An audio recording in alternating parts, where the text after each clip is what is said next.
na Escola Superior de Enfermagem, iniciaste em 2014, não é? E acabou em 2018. Exatamente. Desde então, começaste a trabalhar no Hospital Santa Maria e até agora ainda te mantens neste hospital a fazer... Sim. Exatamente.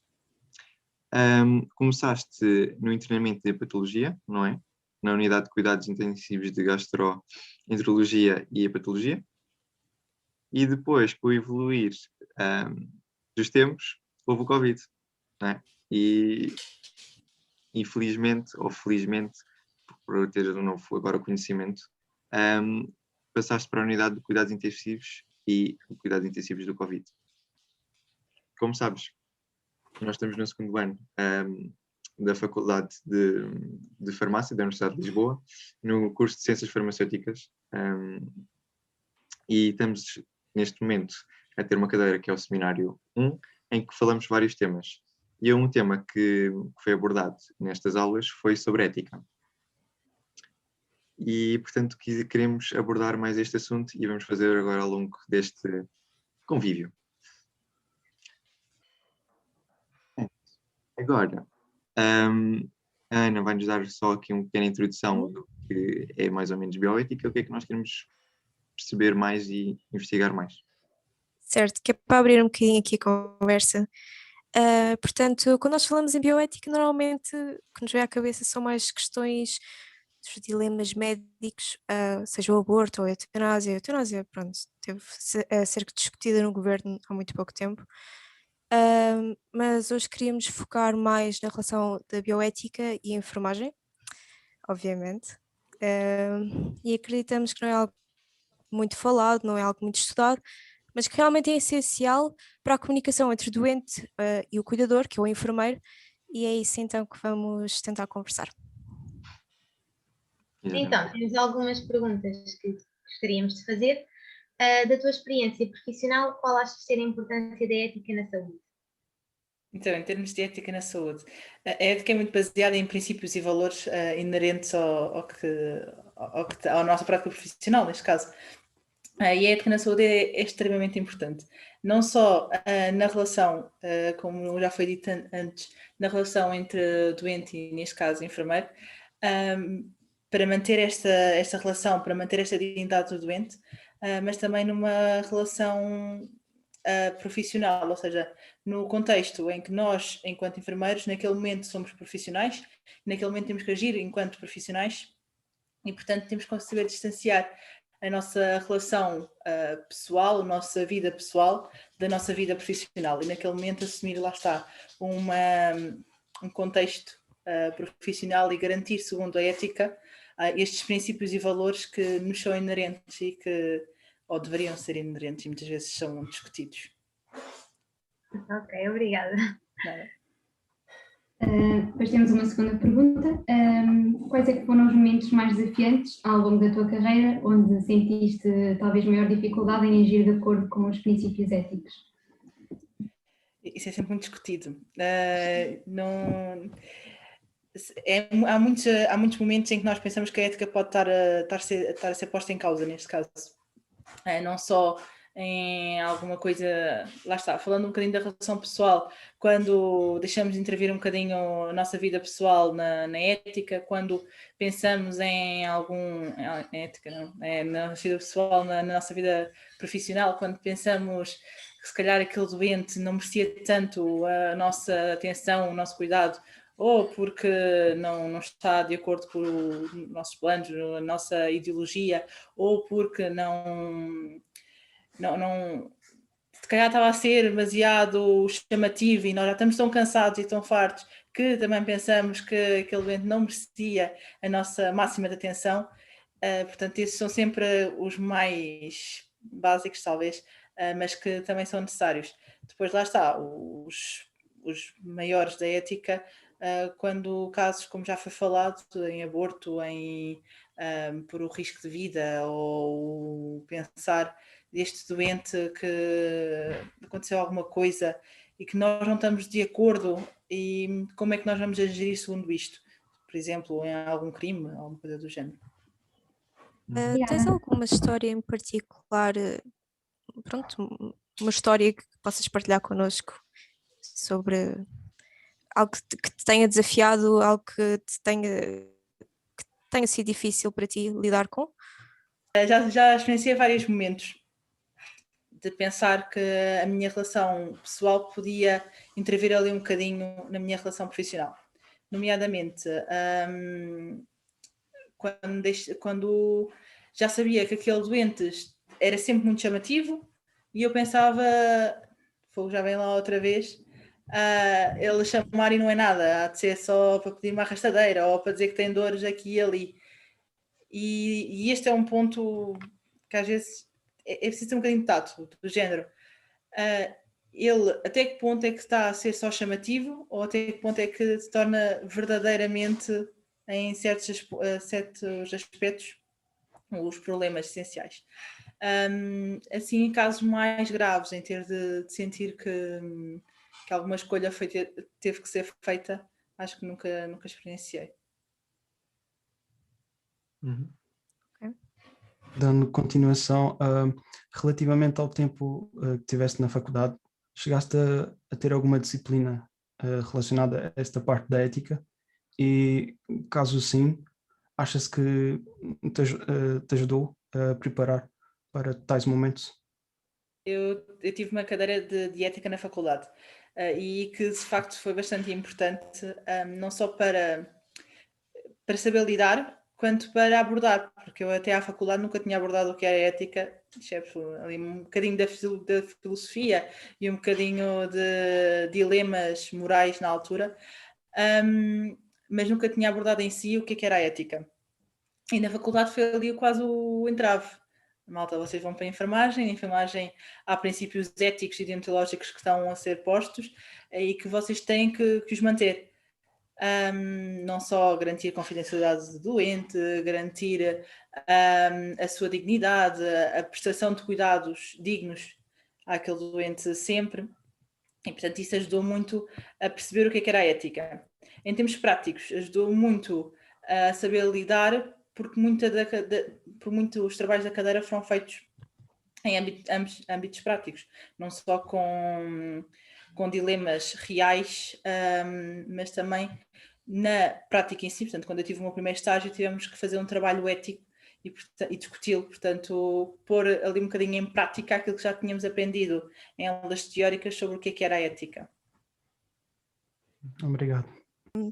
Pronto, o que eu ia perguntar era se já observaste alguém que quebrou este código ético no teu local de trabalho, seja um colega, pronto, se alguma vez já viste isso acontecer. Não, assim, o principal não. Sei, por exemplo, que muitas vezes é posta em causa, nomeadamente em escolha de doentes. Portanto, se queremos, se este doente merece ou não o nosso cuidado, ou se este doente,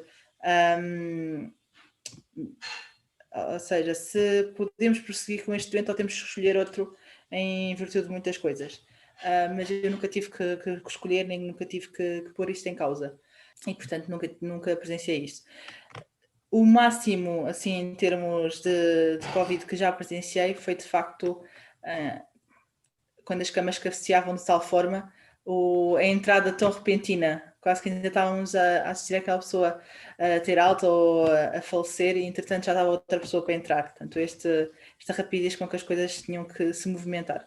Portanto, acho que foi, assim, o máximo de ética posto ali. Que eu presenciasse. Acho que sim. Okay. Outra questão era o facto de eu conheço, não é? Há muitos anos e somos católicos. E até que ponto é que existe convergência entre ética e a religião ou divergências? Sentiste alguma vez este tipo de dificuldade de conciliar os dois ou foi fácil conciliar os dois? Não, nunca senti. Essa é uma pergunta que quase desde a faculdade que era feita. Como é que tu és católica, sendo também estas ciências? Exato. Neste caso, da parte da enfermagem. Vocês, tu, Diogo, mais que te conheces, lá está, também devem sentir isso. Como é que se acredita numa ciência e acredita-se em Cristo, em ser cristão. Uhum.